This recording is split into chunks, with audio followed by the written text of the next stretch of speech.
Welcome to the Painter Growth Podcast, where we help you scale your painting company in record time.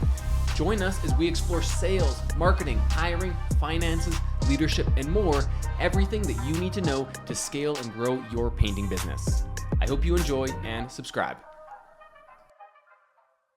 Hey everyone, welcome to another episode of the Painter Growth Podcast. My name is Jesse, I'm the head coach at Painter Growth, and we got Coach Joel with us today. This is the first time Coach Joel is on a Brushbusters episode. Joel is one of our newer coaches at Painter Growth.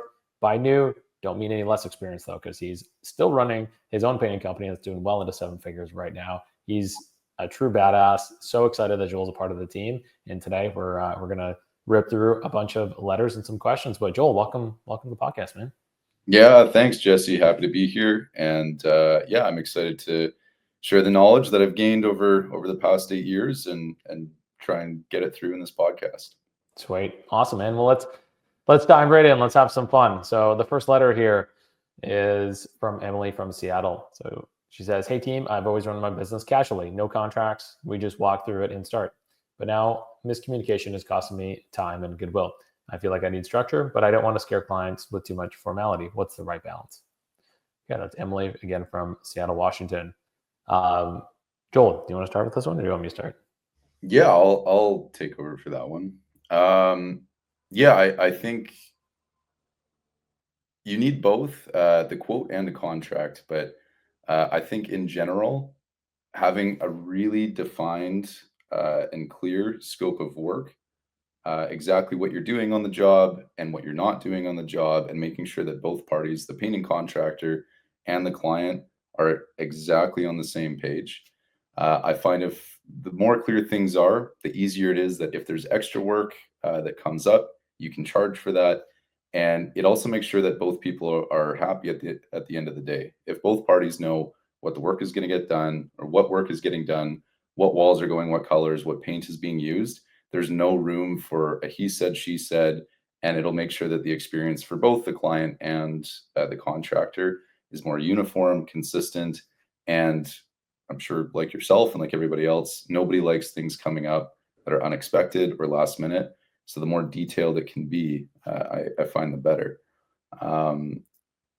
In the quote, I think softwares like Jobber or Drip Jobs or your average CRM will have tools where you can create line items of the task that's being done and a description where you can put in the paint being used, the color, whether it's going to be a brush application or a spray application. So making sure that you have really clear, detailed line items for the tasks in specific, and also including a note section on the bottom for things like arrival times or dates or specific concerns a client might have. Maybe they have a dog. So on the quote, in the note section, you could say this would be assuming that the dog is either kept outside or in a room, or whatever agreement that you guys previously came to. In terms of a contract for myself, I don't have a separate document. Again, in the quote itself, there's usually an area for terms and condition. And the only thing that I personally have in there is more payments or details about the payment. So it's a free return on the deposit up until 15 days prior to the job. The job must be paid for within 30 days of completion. Otherwise, there's 2% interest per month that is added. And in terms of having the right balance between sounding like a lawyer and being a friendly contractor, everybody loves to work with a professional. And I think that the more comfortable you feel with your quote and with your contract, the more comfortable the client is going to feel, and it won't seem like a legal battle. If anything, it'll add to your professionalism, and that this is something that is standardized, that you do all the time, which will create a good system and a good experience for the client. Yeah, I love all that, man, and I would echo every single thing that you've said there on that piece. And yeah, just to go a little bit further and read between the lines, which you were touching on at the end, I think Emily just has that concern of like, hey, if I have a contract in place, proposal, whatever that looks like, is she's just concerned that she's not going to be able to be her authentic self or who she is with how she runs her business. And I think that that's really the underlying fear there. I think that, is occurring to Emily. And so if we can just realize that, listen, anything that involves money, right? Just people get weird around money. That's just they do, right?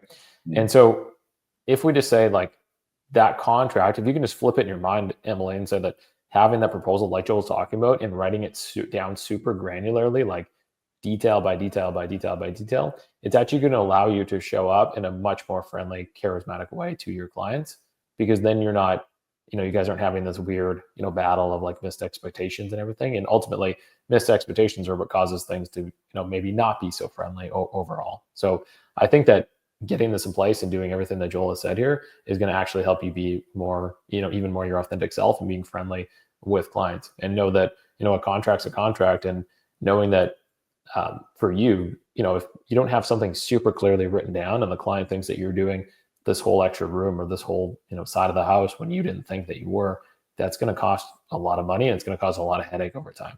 So just get on top of it, avoid this all now. Like Joel said, you have a proposal which calls up the entire scope of work, and then you have your terms and conditions below that. It exists on one document, and make sure those terms and conditions are very, black and white, and you call out situations, right? Joel called out a couple, which is payment terms. And, I would also add in like, what are the warranty terms? Anything like that could potentially come up, just be proactive with it and get it out on paper or contract first.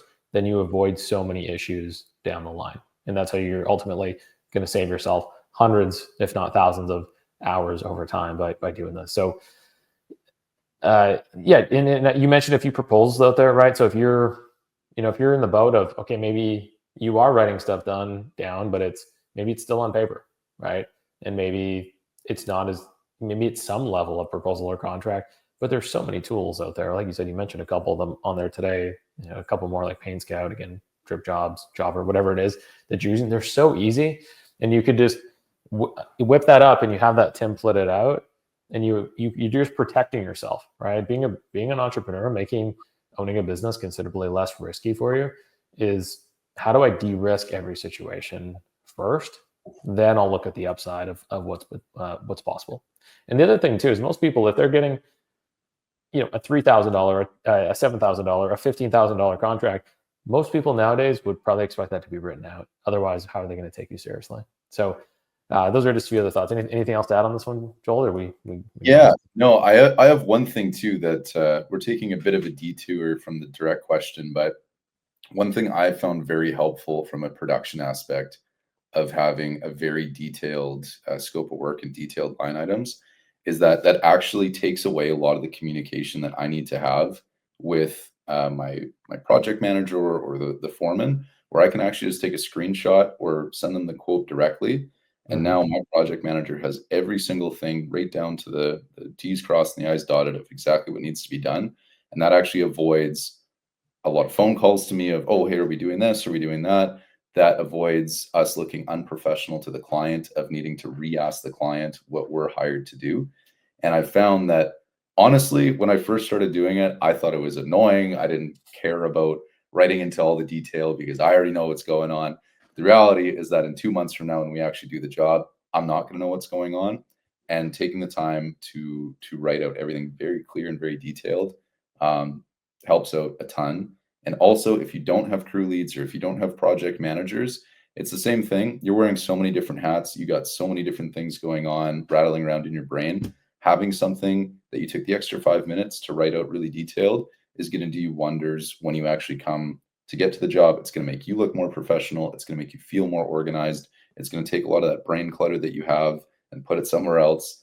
So not only does a clear contract and proposal help with clients, make you feel like a professional, but it also helps your production move a lot smoother too. Love it. It really, like just scaling beyond more than one guru and like how many proposals for you to consciously, remember every little detail on that. Like in the neuroscience world, that's called the cognitive load. You're just clogging your brain with all these little details that you're trying to remember, versus just getting it onto a piece of paper, onto a system like a proposal, that you don't have to think about it anymore. And you can go read that and access it, or anybody on your team can access it at any given time. So yeah, really, really good points there. Okay, Emily, hopefully that's helpful. And make it professional. And then when you're professional, show up as yourself, have some fun, and be super charismatic, be yourself. I think that'll be the best way to go about it. And thanks for writing your letter in. Okay, let's go to the next letter. This is from Taylor from Denver. Hey, Brushbusters. Clients often ask why I don't subcontract or why I require a deposit. They expect flexibility and want low-cost friend rate. I know structure builds trust, but how do I help them understand why it matters without sounding like a suit? Interesting. Okay. There's a lot there in that question, how it's written. The first thing that I would say on this one, Joel, from my opinion, is anytime a client is asking those types of things, it's just because they don't trust you. Mm. That's it. Like, that's at the root of everything. We could talk about a million different things, but all I hear in this, Taylor, is that your clients don't trust you. And you said that structure builds trust. So let me share with you some structure that you can think through as you're going to present your quote and everything. Something that we call the trust triangle. I love talking about the trust triangle because it's irrelevant for whether it's for sales, your team, anything else. I love this. The 3 C's, right? First C is character, right? Do you have good rapport with the client? Are you a good person? Are you charismatic? Are you personable with them? And if you're not that, I mean, there's no way that they're going to trust you just off the hop, right? And people want to do business with people that they like. Okay, that's the first C of the trust triangle. The next one is common sense of purpose, which is, does this person really truly understand my specific needs for this job? And have they shown that they can fulfill on those specific needs? So when I ask a lot of painting contractors, I say, well, analyze your last 10 estimates. What were their top needs? And more often than not, I hear, well, price and quality. Okay, price and quality are not needs, those are features, right?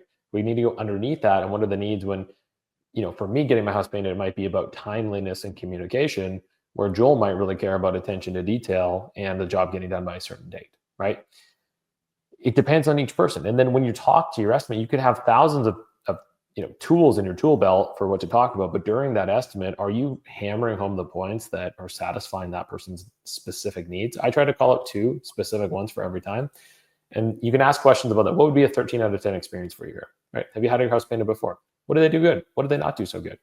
Have you had any other contractors work on your home? But just getting really clear and asking those questions so you can understand what's underneath price and quality. The other thing I'll say is, other than price and quality, what are the most important things to you when painting your house, right?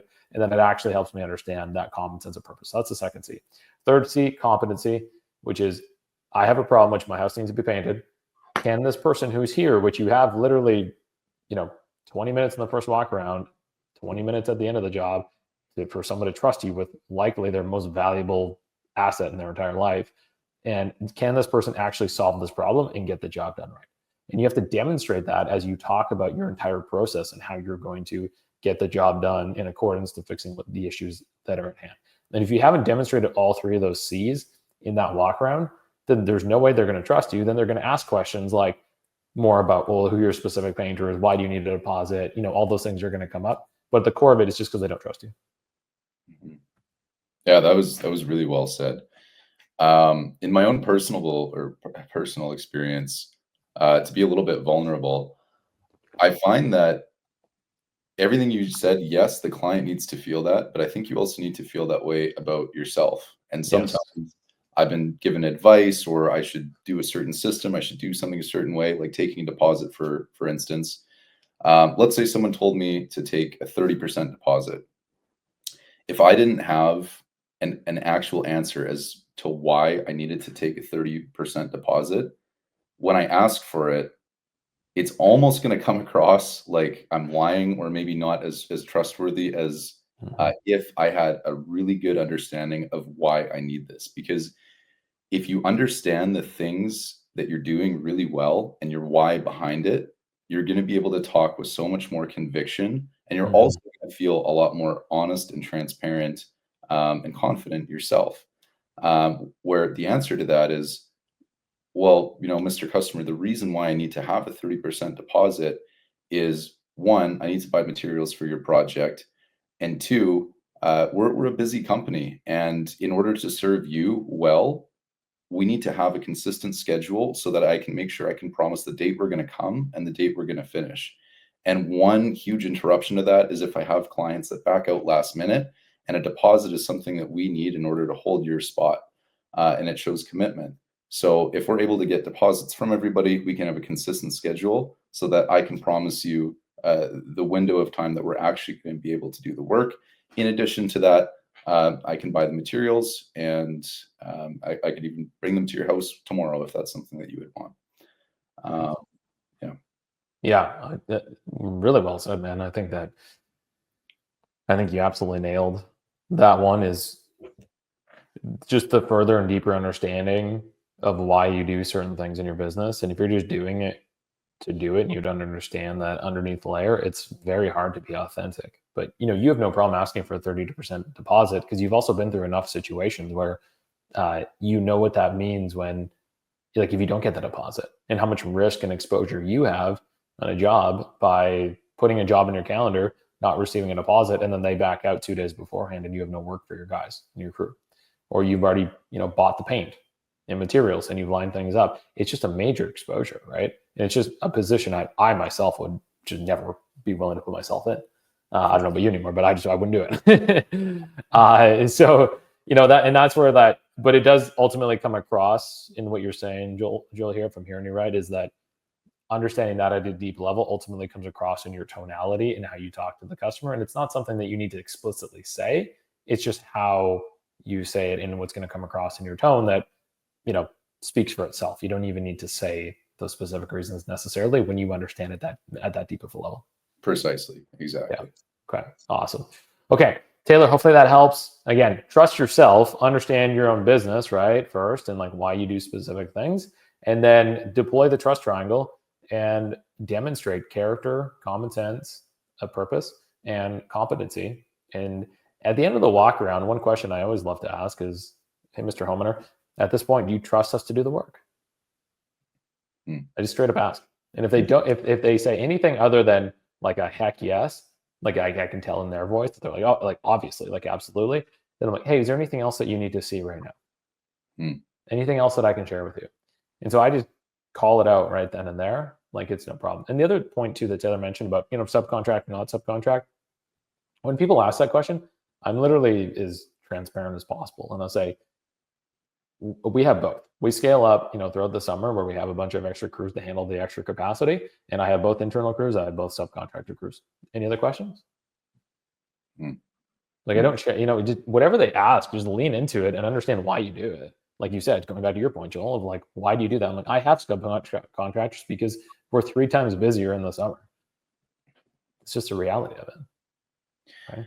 I think just to build onto that too, that's an interesting point you made that I find there's a tendency that when you're in the arena of a sale, any question that a client asks you, I think there is a tendency to over explain or assume that you know why the customer is asking, opposed to just answering it at face value.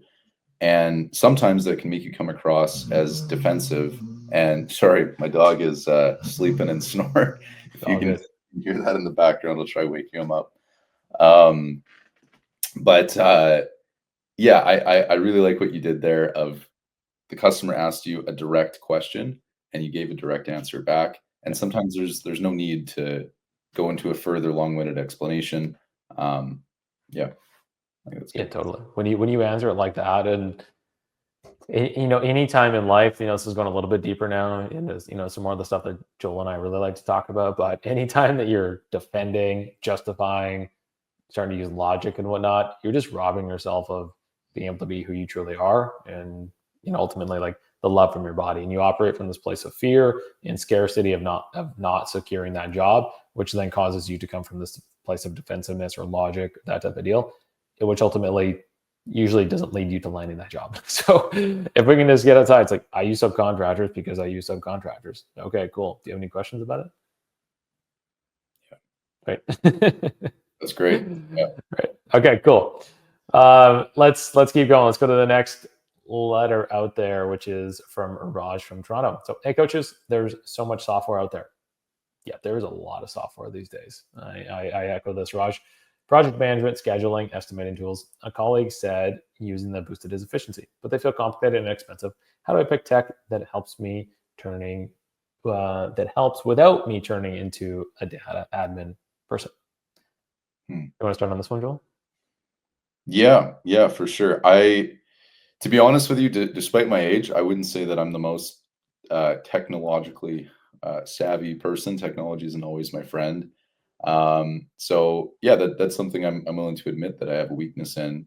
And I really like to leverage anytime I get a new software. I find most of the time they'll have someone who's on a customer support team or a customer service team. And I'll usually leverage a phone call with that person or several phone calls with that person so that I can really understand how to use the technology.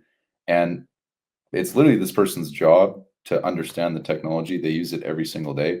So if I can have some support from someone who knows it really well, that's going to be way more efficient than me trying to teach myself.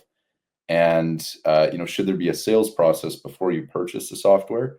Honestly, I really hammer the salesperson of asking about every tiny little feature and how would this work in my business. And I was thinking about doing something like this. Do you guys offer something like that?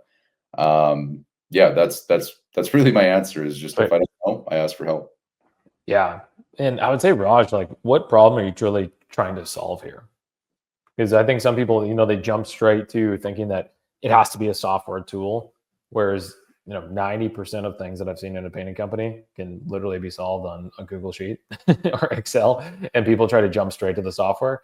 And anytime we're thinking about adding new software to anything, the first thing I do is actually just build it out on a Google Sheet first and work out the kinks and try to understand what problem I'm trying to solve and how much of it can be solved and where the gaps lie first.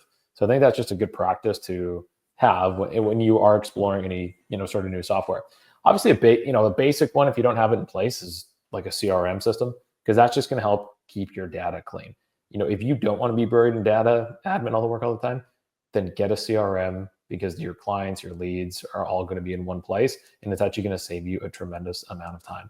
And from that, like, pick, simplicity always wins, complexity kills, right? So if you're looking at something and it doesn't feel intuitive to you, it doesn't feel like it's simple, then just don't look for other solutions out there and look for the simplest solution for whatever problem you're trying to solve. That's what I always say for software, is what is like the most intuitive one. If I look at it, I enjoy using it, it feels good, and then build upon that from there. But there's a ton of different things you can do, but I would say that the number one thing to start with would be just a CRM system. So if you don't have that, that would be like the number one thing to implement, right? And then there's a ton of different things that you can add on to that CRM system, but that becomes your central hub, right, of your clients, of your workflows and everything.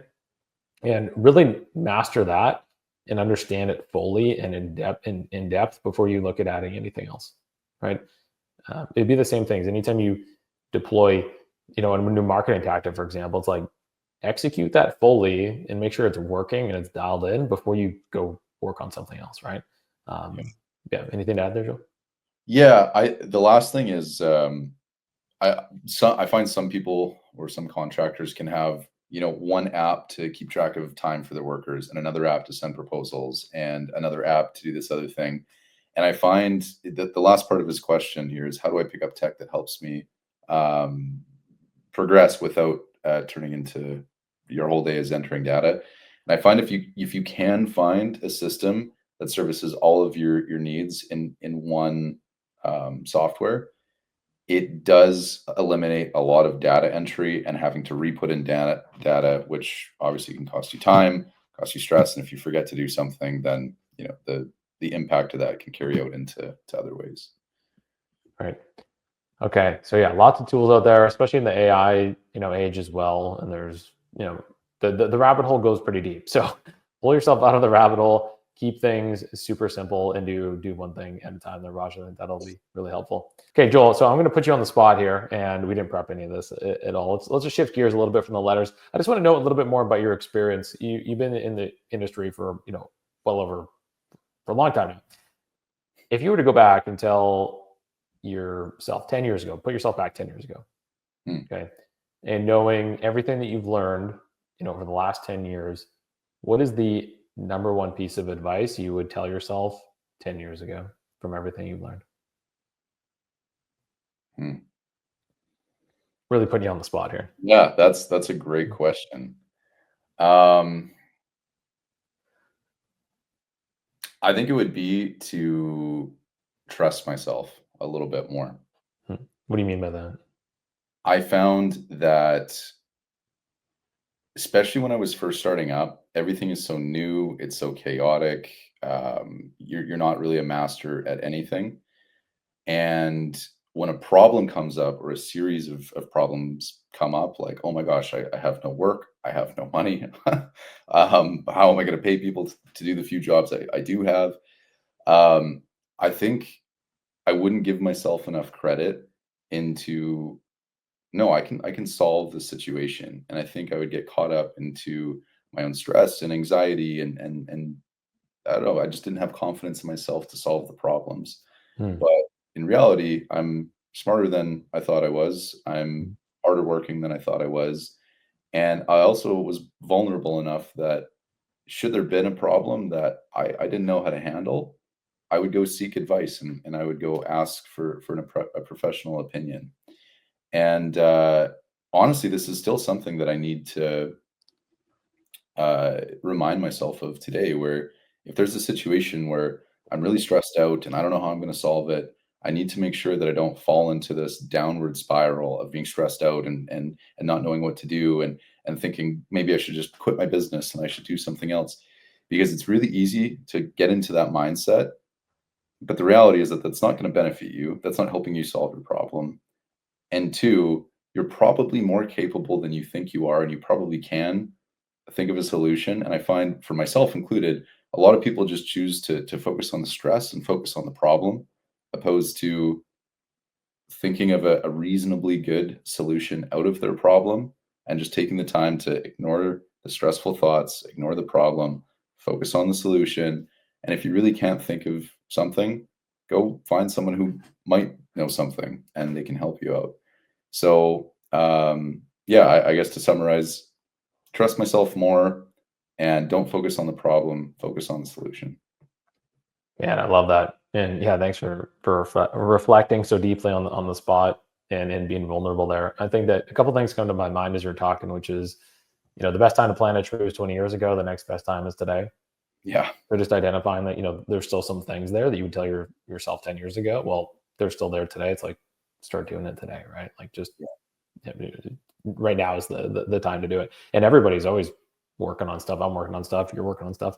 We're all working on stuff to get better and to improve all the time. So that's one of my favorite quotes. I really like it. Yeah. And then it just gets you out of the, oh, I'm waiting for something else to happen to do something that I already know I could do to make my life considerably better. So just get out of your way and do it. Right. That's really what comes up there. And then, yeah, trusting yourself. And the interesting thing about your reflection too is you still have those thoughts or those doubts. Your business is well into 7 figures now, and a lot of people listen to this podcast, they would dream to be in the position that you're in, but still some of those doubts, some of those things are coming up. And I bet if I were to ask most people listening to this that aren't at 7 figures that get there, they're going to assume that those doubts, those fears are just automatically going to disappear when they get to above 7 figures. I just don't think that's the reality, right? At all. And No. the only way to truly move beyond that, whether you're at 7 figures today, like Joel and a number of other people in numbers and in the painting world, or you're not, and you're going to get there. It's like you don't have to wait till you're at that level to start doing the things that can help you trust yourself or have less anxiety today. Because when you get 7 figures, you're just going to create the same stories, the same anxieties, the same problems. It's just going to be at a higher level, and there's going to be more at stake. Yeah. Right. That's so good. And I know, Jesse, that at one point, and I think you still do, work with massive companies well into the hundreds of millions of dollars of revenue. And you mentioned that a lot of what you do is work with them on mindset. And once upon a time, I never really understood that. You see the guys like Tony Robbins talking about mindset and this. I'm like, well, yeah, but I need sales, I need market, I need this, I need that. But the reality and what I've come to learn is that if your business is growing, so are the complexities of your problems. And the problems that you face at a $200,000 business are going to be different than the problems that you have at a $1.5 million business. But they're problems nonetheless. And in the same way that you need to work on your skill set of marketing to find jobs and your skill set of sales so that you can foster the leads you're getting well and your production skills, you also need to master that skill set of being okay with problems, solving the problems, and just working on your mindset that a problem is just something to do and it's something to overcome. It's not like a chain on your ankle with a weight that is going to pull you down, right? And I think the sooner that you can develop that mindset of solving the problems and moving forward and being okay with it, the more it's going to help you grow faster as well. Yeah. And like even now as I reflect on that, like my role in Painter Growth and moving more into the COO position, and the problems that we're solving at Painter Growth are incredibly, challenging problems that we're facing that I've never dealt with before in terms of scaling this type of company. And I mean, there's a reason why right now I have 2 mentors and 3 coaches, right? It's just like, because the company is really only going to expand at the level of the leaders in the company, right? And so, like, Mike is at the same level, and the other leadership team as well. We're investing so heavily in our own development right now to scale, to be able to scale the company, because otherwise we're just going to hit ceilings and walls and whatnot. And it's to flip people's mindset. It's like I've also heard people say, well, I'll invest in that when I do X. It's like, well, it doesn't really work that way. It's like you got to flip it and say, I'm going to do that thing today. I'm going to do Y today. That's going to make X inevitable, right? But if you're so stuck in the story of like, oh, I'll do it when I do X, it's going to take you 10 times longer and 10 times more painful. That's what I've learned from my own experience, because I've been through a tremendous amount of pain of doing things, like you said, not asking for help, being so stuck, in my own head and in my own way ultimately, when had I just reached out and said, hey, I'm trying to solve these problems right now, can somebody help? I guarantee I would have had a lot of people help me. But I was young. I was, I'm talking about companies that I started in my early 20s and mid 20s. And at that time of life, I just thought I had to figure it out on my own. And there was like a rite of passage to figure it out on my own. And now I'm like, that is the stupidest thing I've ever heard. Like, there's been people that have solved the problems that now we're solving today, and the problems I was solving before. They've done it a million times over. Or there's patterns, right? And understanding those patterns and recognizing them, so you can apply the principles and the values in terms of that situation. You can just get there way faster. Which is interesting, is this my spiritual billionaire mentor, he gave me 4 principles. He said, if you apply these 4 principles in your work, your entire professional life will change. I've talked about it on the podcast before, but for those of you guys that haven't heard about it, the first one is meditation. He said, you start applying meditation in your day. The next one was unconditional love, right? How do you set up your life in your day so that you do it rather if you weren't getting paid or not, right? The third one is wisdom. That's what we're talking about right now, is wisdom, learning from other people ahead of you, mentors, coaches, books, podcasts, anything you're doing, the wisdom there, right? And just learning and applying those principles. And the fourth one, he said, how do you make what you're doing a divine offer? How that occurs to me is, how do you show up fully, show up presently, and be of greatest service as possible, right? Now, he told me those last August, and I've intentionally been putting those in my entire professional realm since then. And I cannot tell you how fast my world is accelerating in terms of, what I'm doing in achieving in this, physical, external world. And it's really, really fun. So I just really want to encourage everyone, if you apply those principles, watch your entire business completely start to transform over time. That's so good. That's so good. Yeah, last thing, I mean, has nothing to do with what you said. We can shift gears. It's honestly, it's a quick little hacky thing, but if anyone that's listening is always dealing with problems coming up, and there's always something, you wouldn't have a job if you didn't have problems. I tell myself anytime I get annoyed of all the things that are happening, well, yeah, because that's my job. If there was no problems in my business, I would be out of work, because one of my managers would go start their own business, or one of my painters would go start their own business. And I think the sooner that you accept that problems are actually a good thing, because that's what's keeping you in business, great, go tackle them. So good. Reminds me, I think it was Mark Manson wrote in one of his books. He said, the quality of your life is determined by the quality of the problems you get to solve. Oh, that's good. I like that. Yeah. And I mean, as long as you're a human being, it's just, life is just a series of problems and challenges that you're going to overcome. So it's just like, what problems and challenges do you want to play? Like do you want to consistently to play the game of I never have enough leads in my business, and you just want to play that game over and over and over again? Or do you want to solve that problem, have a consistent, reliable lead gen system so we can focus on a different problem, a different challenge to play, right? Like you have the choice of what to do, right? And if you're consistently having the same problem over and over and over again, you really just got to look in the mirror and say, what am I doing? Yeah. Right. Mm-hmm. All right, man. Should we leave it at that? Is that the pod? Yeah, I think so. I'm tapped out of wise things to say. I have 3 wise things to say per day, and I just said 4 of them. So the rest of the All right. Well, we're over capacity. Hope everyone enjoyed this podcast. Coach Joel, stoked that you're on here. Stoked you're part of the Painter Growth team. You have infinite amount of wisdom to share with the community, to share with the clients, and we're lucky to have you. So thank you, brother, for being here. And everyone, have a great day. Go out there, have fun, and do something great. See you guys soon. Thanks for having me, Jesse. See you guys.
Thanks for listening to the Painter Growth Podcast. If you want to grow your painting business, go to www.paintergrowth.com or click on the top link in the description. Talk soon.